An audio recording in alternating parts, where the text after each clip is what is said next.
दोस्तों, आज हम बात करेंगे औलाद के उन 3 पापों की जो माता पिता के दिल को ताउम्र दर्द देते हैं।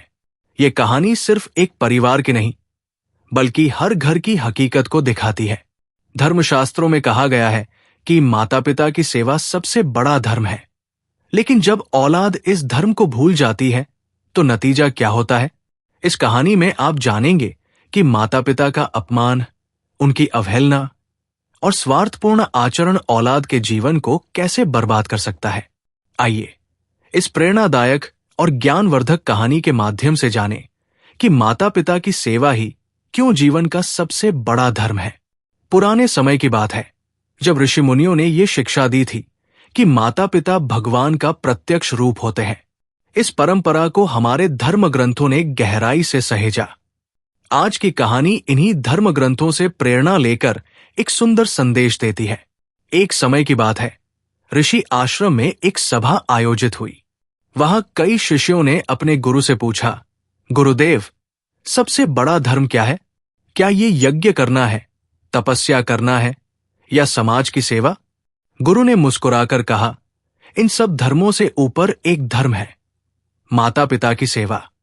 शिष्य चकित हुए और गुरु ने अपने उत्तर को समझाने के लिए 3 प्रेरक कथाएं सुनाई। गुरु ने पहली कथा सुनाई। एक समय की बात है, एक गांव में अर्जुन नाम का युवक अपनी वृद्ध मां के साथ रहता था। मां ने अपना पूरा जीवन अर्जुन की परवरिश में लगा दिया। लेकिन जब अर्जुन बड़ा हुआ तो वो अपनी मां की बातों को नजरअंदाज करने लगा।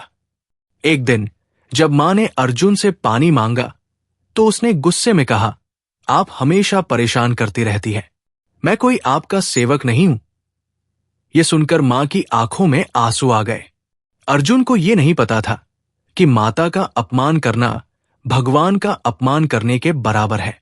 कुछ ही दिनों बाद अर्जुन की खेती बर्बाद हो गई और उसकी संपत्ति धीरे धीरे समाप्त हो गई।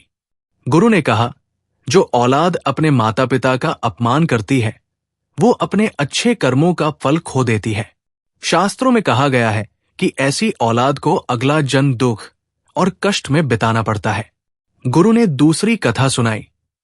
एक धनी व्यापारी था जिसका नाम रमेश था। उसने अपनी सारी संपत्ति अपने बेटे रोहन के नाम कर दी। जब रमेश बूढ़ा हुआ तो उसे देखभाल की जरूरत थी, लेकिन रोहन ने अपने पिता को वृद्धाश्रम में छोड़ दिया। वहां रमेश ने भगवान से प्रार्थना की, हे प्रभु, मेरे बेटे को सद्बुद्धि दे। कुछ समय बाद रोहन का कारोबार पूरी तरह से नष्ट हो गया। वो जहां भी मदद मांगने गया, लोग उसे अनदेखा करने लगे। तब उसे एहसास हुआ कि उसने अपने पिता के साथ कैसा अन्याय किया है। गुरु ने कहा, जो औलाद अपने माता पिता को त्याग देती है वो अपने कर्मों का फल इसी जन्म में भुगतती है। धर्मशास्त्रों में कहा गया है कि ऐसे लोग अपने अगले जन्म में अकेलापन और गरीबी का जीवन जीते हैं। गुरु ने तीसरी कथा सुनाई। एक नगर में एक युवक समीर अपनी बूढ़ी मां का उपयोग केवल अपनी स्वार्थी इच्छाओं के लिए करता था। वो अपनी मां की पेंशन का पैसा अपने शौक पूरे करने में खर्च करता था। मां ने कई बार कहा, समीर, यह पैसा तुम्हारे भविष्य के लिए है, इसे सोच समझ कर खर्च करो। लेकिन समीर ने ध्यान नहीं दिया। कुछ वर्षों बाद समीर का स्वास्थ्य खराब होने लगा। जब उसे मदद की जरूरत थी तो कोई उसकी मदद को नहीं आया। उसे एहसास हुआ कि उसने अपने जीवन में केवल स्वार्थी व्यवहार किया था। गुरु ने कहा, शास्त्रों में लिखा है कि जो औलाद अपने स्वार्थ के लिए माता पिता का उपयोग करती है वो अपने कर्मों से ईश्वर की कृपा खो देती है। ऐसे लोगों को अपने पापों का दंड हमेशा भुगतना पड़ता है। गुरु ने समझाया, कर्मों का फल निश्चित है। माता पिता का अपमान, उपेक्षा और स्वार्थपूर्ण आचरण 3 ऐसे पाप हैं जो ईश्वर को भी क्रोधित कर देते हैं। ऐसे लोग जीवन भर कष्ट सहते हैं और पुनर्जन्म में उन्हें और भी कठिन परिस्थितियों में जीवन बिताना पड़ता है। उन्होंने गीता का उद्धरण दिया, जो अपने माता पिता की सेवा करता है वो मोक्ष को प्राप्त करता है, लेकिन जो उन्हें दुख देता है उसे जन्म जन्मांतर तक दुख भोगना पड़ता है। गुरु ने शिष्यों से कहा, ये आवश्यक है कि औलाद अपने माता पिता का सम्मान करे और उनकी सेवा करे। जो ऐसा नहीं करते, उनके जीवन में शांति और सुख नहीं रह सकते। गुरु ने अपनी कथा को आगे बढ़ाते हुए कहा, माता पिता अपने बच्चों को अपने जीवन का केंद्र मानते हैं, लेकिन जब वही बच्चे उन्हें उपेक्षा, अपमान और स्वार्थपूर्ण व्यवहार से आहत करते हैं, तो ये केवल शारीरिक नहीं बल्कि आत्मा पर चोट करता है। गंगा और महेश, एक बुजुर्ग दंपति, अपने गांव में अकेले रहते थे। उनके 3 बच्चे रोहित, नीलम और समीर पढ़ाई और काम के लिए शहर चले गए थे। जब तक बच्चे छोटे थे, गंगा और महेश ने अपने आराम, इच्छाओं और सपनों की परवाह किए बिना उन्हें हर खुशी दी। समय बीता और बच्चे बड़े हो गए। रोहित ने विदेश में नौकरी पाली, नीलम ने शादी कर ली और अपने ससुराल चली गई, और समीर ने शहर में व्यापार शुरू कर दिया। गंगा और महेश को उम्मीद थी कि बच्चे कभी न कभी उन्हें अपने साथ रखेंगे, लेकिन धीरे धीरे बच्चों का व्यवहार बदलने लगा। विदेश में रहने वाला रोहित माता पिता की कोई सुध नहीं लेता था। जब गंगा ने एक बार फोन किया तो उसने कहा, मां, मुझे बहुत काम है, हर समय फोन मत किया करो। यह सुनकर गंगा के आंसू थमने का नाम नहीं ले रहे थे। नीलम, जो अपनी ससुराल में व्यस्त थी, ने माता पिता की चिंता को नजरअंदाज कर दिया। उसने एक दिन कहा, पिताजी, मेरे पास आपको सुनने का समय नहीं है। अपने दुख दर्द के बारे में मुझे बताकर परेशान न किया करें। महेश को ऐसा लगा मानो उनकी सारी उम्मीदें टूट गई हों। समीर ने माता पिता की पेंशन पर नजर डाल रखी थी। उसने गंगा से कहा, मां, ये पैसा मेरे व्यापार में लगा दीजिए, ये आपके किसी काम का नहीं। जब गंगा ने मना किया तो समीर गुस्से में बोला, आप जैसे माता पिता के लिए मैं कुछ नहीं कर सकता। इन सब के बाद गंगा और महेश एक दूसरे को देखकर चुपचाप आंसू बहाते। एक दिन गंगा ने महेश से कहा, हमने अपने बच्चों के लिए सब कुछ दिया, लेकिन आज वे हमें अनजान समझते हैं। हमने जो सपने देखे थे वे सब टूट गए।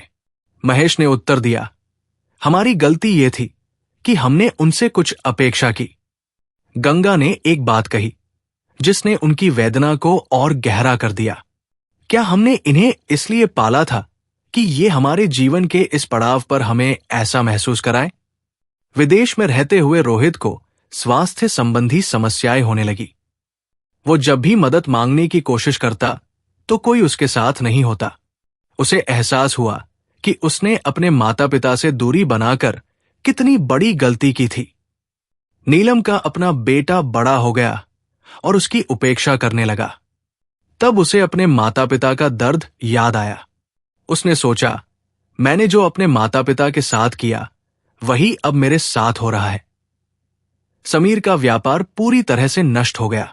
जब वो मदद के लिए अपने माता पिता के पास पहुंचा तो उसे पता चला कि महेश का निधन हो चुका है। गंगा ने कहा, अब मेरी मदद से तुम्हें क्या मिलेगा? तुम्हारे पिता तुम्हारी उपेक्षा के कारण ही चले गए। गंगा ने एक दिन भगवान से प्रार्थना करते हुए कहा, हे प्रभु, अगर ये हमारे कर्मों का फल है तो हमें स्वीकार है, लेकिन हमारे बच्चों को सद्बुद्धि दे ताकि वे ये समझ सकें कि माता पिता के साथ कैसा व्यवहार करना चाहिए। गंगा के ये शब्द दर्शाते हैं कि माता पिता का दिल कितना बड़ा होता है। वे औलाद के पापों को माफ करने को तैयार रहते हैं, लेकिन औलाद का बुरा व्यवहार उनकी आत्मा को गहरा आहत करता है। गुरु ने शिष्यों से कहा, गृहस्थ जीवन का सबसे बड़ा धर्म है माता पिता का सम्मान और उनकी सेवा। जो औलाद अपने माता पिता को आहत करती है वो जीवन भर अकेलेपन और दुख का सामना करती है। उन्होंने गीता का श्लोक उद्धृत किया, पितरः प्रजासन रक्षकाय। माता पिता की सेवा करने वाला व्यक्ति ही जीवन के हर सुख का अधिकारी बनता है। ये कहानी सिखाती है कि माता पिता का दिल बच्चों के लिए हमेशा धड़कता है, लेकिन जब बच्चे उनका सम्मान नहीं करते तो ये केवल उनका नहीं बल्कि पूरे परिवार का संतुलन बिगाड़ देता है। गुरु ने कथा की अगली धारा को इस प्रकार प्रारंभ किया, जब जीवन में अंधकार बढ़ जाए तो एक सच्चे गुरु और ईश्वर की कृपा से आत्मा की सफाई संभव होती है। किसी भी व्यक्ति का जीवन पूरी तरह से समाप्त नहीं होता जब तक वो अपने पापों का पश्चाताप नहीं करता। समय के साथ गंगा और महेश का कष्ट बढ़ता ही गया। बच्चों की उपेक्षा, तिरस्कार और स्वार्थी व्यवहार ने उन्हें मानसिक और शारीरिक रूप से थका दिया था। गंगा और महेश दोनों की तबीयत खराब रहने लगी थी और उनके दिन बहुत ही बुरे गुजर रहे थे। एक दिन गंगा ने महेश से कहा, हमने अपने बच्चों के लिए अपनी पूरी जिंदगी न्योछावर कर दी, लेकिन जब हमें उनकी सबसे ज्यादा जरूरत थी तो वे हमारे पास नहीं थे। क्या हमारी कोशिशें बेकार गईं? महेश ने आहिस्ते से कहा, बिल्कुल नहीं। हमारा कर्तव्य तो हम निभा चुके। अब हमारे बच्चों को खुद अपनी गलतियों का एहसास करना होगा। लेकिन जैसे ही ये बातें हो रही थी, बच्चों की जिंदगी में भी एक बदलाव आ चुका था। रोहित को जब स्वास्थ्य समस्याएं घेरने लगी तो उसे समझ में आया कि विदेश में रहते हुए उसने अपनी माता पिता की कितनी उपेक्षा की। एक दिन उसे बुरी तरह से बुखार आ गया और वो अकेला पड़ गया। उस समय उसे याद आया कि गंगा मां ने हमेशा उसे भगवान से जोड़ने की कोशिश की थी। रोहित ने अकेले में बैठकर भगवान से प्रार्थना की, हे प्रभु, मैंने अपनी मां बाप का अपमान किया है, मुझे उनका आशीर्वाद चाहिए। कुछ दिनों बाद रोहित ने अपने माता पिता से माफी मांगी और उन्हें विदेश बुलाया।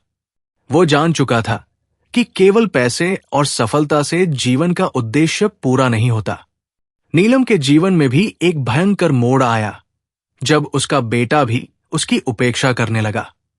वो सोचने लगी, क्या मैंने वही किया जो मेरी मां बाप ने कभी नहीं किया? नीलम ने घर में ही एक छोटा सा पूजा पाठ आरंभ किया और भगवान से माफी मांगी।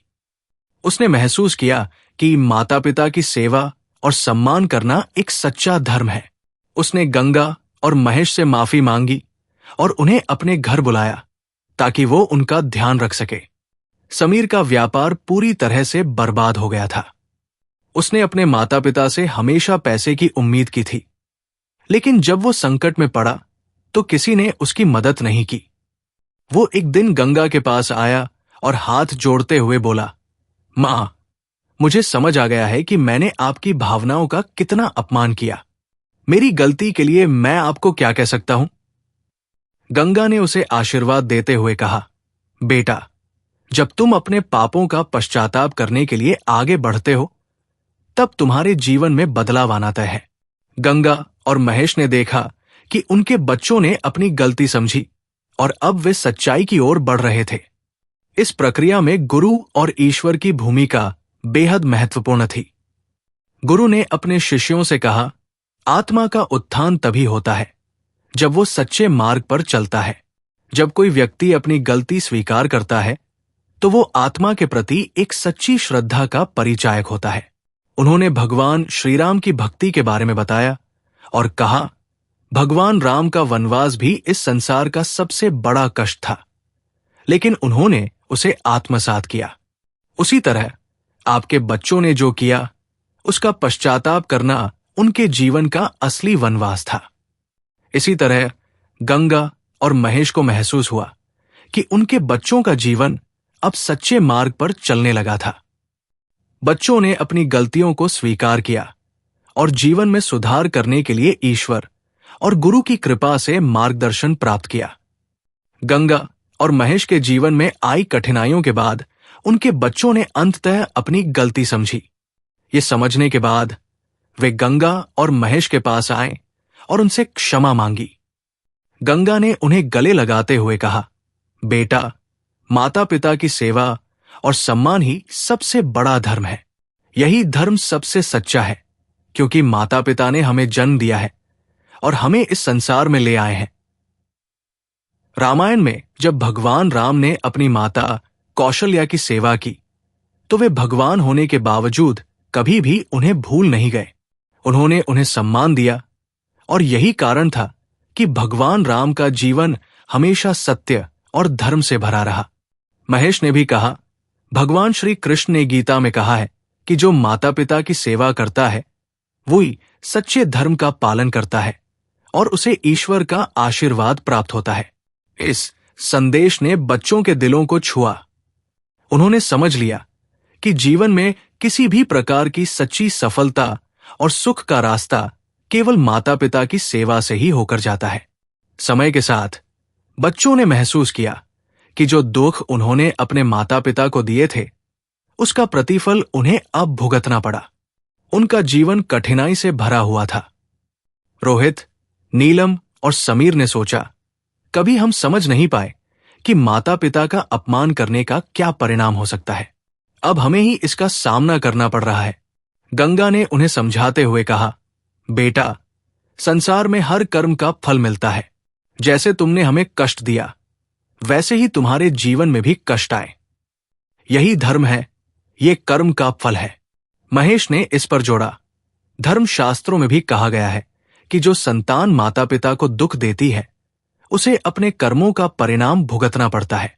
ये फल सच्चाई और धर्म के खिलाफ करने वाले हर व्यक्ति को मिलता है।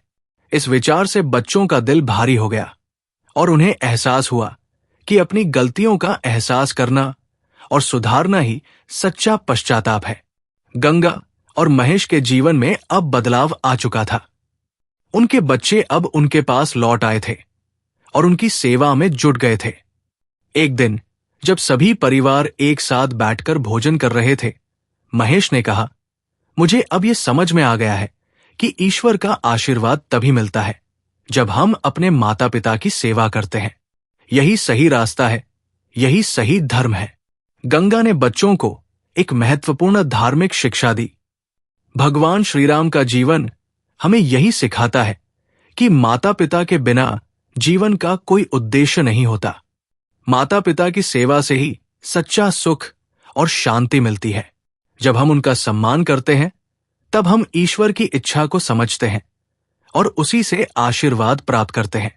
महेश ने अपनी बात को समेटते हुए कहा, ईश्वर ने हमें जीवन दिया और यही समय है जब हम उन्हें खुश करने के लिए अपना कर्तव्य निभाएं। उनका आशीर्वाद पाने के लिए माता पिता का सम्मान करना ही सबसे बड़ा धर्म है। अब बच्चों ने ये पूरी तरह से समझ लिया कि माता पिता की सेवा से ही उनका जीवन और उनके भविष्य में सुधार होगा। ईश्वर की कृपा तभी प्राप्त होती है जब हम अपने कर्तव्यों को सही तरीके से निभाते हैं। गंगा और महेश के बड़े बेटे रोहित ने माता पिता से क्षमा मांगने और उनकी सेवा में अपना जीवन समर्पित करने के बाद समाज में जागरूकता फैलाने का निर्णय लिया। उसने सोचा, हमने अपनी गलतियों से सीखा, लेकिन अब ये हमारा कर्तव्य है कि दूसरों को भी समझाएं। रोहित ने गांव में एक सभा आयोजित की।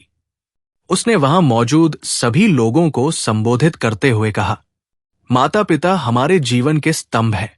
अगर हम उनका सम्मान नहीं करते तो ये हमारे जीवन की सबसे बड़ी असफलता होगी। मैंने अपने माता पिता को दुख दिया और उससे सीखा कि ये सबसे बड़ा पाप है। सभा में बैठा एक युवा व्यक्ति जो अपने माता पिता के साथ बुरा व्यवहार करता था, रोहित की बातों से प्रभावित हुआ। उसने उसी वक्त उठकर अपने माता पिता से क्षमा मांगी। ये घटना पूरे गांव में चर्चा का विषय बन गई और अन्य लोग भी अपने व्यवहार पर विचार करने लगे। गंगा और महेश का परिवार अब उनके बच्चों के व्यवहार में आए बदलाव के कारण सुखी हो गया था। उनके सेवा और सम्मान का असर उनके स्वास्थ्य और मानसिक शांति पर भी दिखने लगा। एक दिन महेश ने अपने बच्चों से कहा, बेटा, तुम्हारी सेवा और प्रेम ने हमारे जीवन को धन्य बना दिया है। अब हम भी दूसरों के जीवन में ये संदेश पहुंचाना चाहते हैं। नीलम ने इस पर सहमति जताते हुए कहा, पिताजी, अगर हर संतान ये समझे कि माता पिता की सेवा से बढ़कर कुछ नहीं है, तो समाज में कभी दुख और अकेलापन नहीं रहेगा। रोहित और समीर ने मिलकर एक अभियान शुरू किया, जिसमें वे गांव-गांव जाकर लोगों को माता पिता की सेवा और सम्मान का महत्व समझाने लगे। गांव में कई ऐसे बुजुर्ग थे जिन्हें उनके बच्चों ने अकेला छोड़ दिया था। रोहित ने उन बच्चों से व्यक्तिगत रूप से बात की। उसने उन्हें गीता के एक श्लोक का उदाहरण दिया, मातृ देवो भव, पितृ देवो भव। माता और पिता को देवताओं के समान समझना चाहिए। धीरे धीरे बच्चों का अपने माता पिता के प्रति व्यवहार बदलने लगा। एक बुजुर्ग महिला जो अपने बेटे द्वारा छोड़ी गई थी, उसने रोहित से कहा, बेटा, तुम्हारे प्रयास ने हमें उम्मीद दी है। अब मेरे बेटे ने मुझे वापस घर ले जाने का वादा किया है। ये बदलाव पूरे समाज में प्रेरणा का स्रोत बन गया। गंगा ने सभा में अपनी बात रखते हुए कहा, जो संतान अपने माता पिता की सेवा करती है, उसका जीवन स्वर्ग के समान बन जाता है। माता पिता का आशीर्वाद हर बाधा को पार करने की शक्ति देता है। महेश ने जोड़ा, ईश्वर उन्हीं का साथ देते हैं जो अपने जीवन में अपने कर्तव्यों का पालन करते हैं। माता पिता की सेवा सबसे बड़ा धर्म है। रोहित, नीलम और समीर ने इस बात को जीवन में आत्मसात कर लिया। उन्होंने समाज में ऐसे कई उदाहरण प्रस्तुत किए जिससे प्रेरित होकर अन्य परिवार भी माता पिता की सेवा को जीवन का उद्देश्य बनाने लगे। गंगा और महेश का घर अब खुशी और शांति का प्रतीक बन चुका था। उनके बच्चों की सेवा और समर्पण ने उनके जीवन को नई ऊर्जा दी। गांव में हर कोई उनके परिवार को उदाहरण के रूप में देखता था। एक दिन गंगा ने अपने बच्चों को बुलाया और कहा, बेटा, तुमने हमें जो सम्मान और खुशी दी है, वो हमारे जीवन का सबसे बड़ा वरदान है। तुम्हारी सेवा और प्रेम ने हमें सिखाया कि जब औलाद अपने माता पिता का ख्याल रखती है, तो वो केवल उनके जीवन को सार्थक नहीं बनाती, बल्कि स्वयं के जीवन को भी धन्य करती है। महेश ने आगे कहा, याद रखना बेटा, जो संतान अपने माता पिता का आदर करती है, वो समाज में सबसे बड़ा प्रेरणा स्रोत बनती है। ईश्वर भी उसकी सहायता करता है और उसका जीवन हर संकट से मुक्त हो जाता है। बच्चों ने विनम्रता से जवाब दिया, मां पिताजी, ये हमारा सौभाग्य है कि हमें आपकी सेवा का अवसर मिला। हमें एहसास है कि माता पिता के आशीर्वाद से बड़ा कोई सुख नहीं है। रोहित, नीलम और समीर ने अपने जीवन को समाज के सुधार और माता पिता की सेवा के संदेश को फैलाने के लिए समर्पित कर दिया।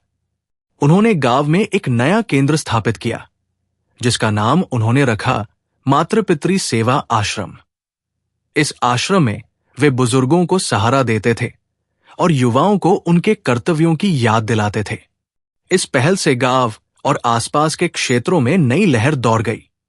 हर कोई अपने माता पिता की सेवा और सम्मान को जीवन का सबसे बड़ा धर्म मानने लगा। कहानी का अंत गीता के एक श्लोक के साथ होता है, यस्य स्नेह व्रजत्येव स पिता स सदा वंदनीय। अर्थात जिसने अपने माता पिता का स्नेह प्राप्त किया है, वो सदा उनके प्रति वंदनीय है। गंगा और महेश का परिवार ये संदेश देता है कि माता पिता को सम्मान देना केवल हमारा कर्तव्य नहीं, बल्कि हमारी आत्मा का धर्म है। उनके आशीर्वाद से ही जीवन में सुख, शांति और समृद्धि आती है। इस प्रेरणा के साथ कहानी समाप्त होती है, लेकिन इसका संदेश हर दिल में ये भावना जगाता है कि माता पिता की सेवा से जीवन को सही मायने में सार्थक बनाया जा सकता है। गंगा और महेश का घर अब केवल एक परिवार नहीं, बल्कि एक प्रेरणा का केंद्र बन गया था।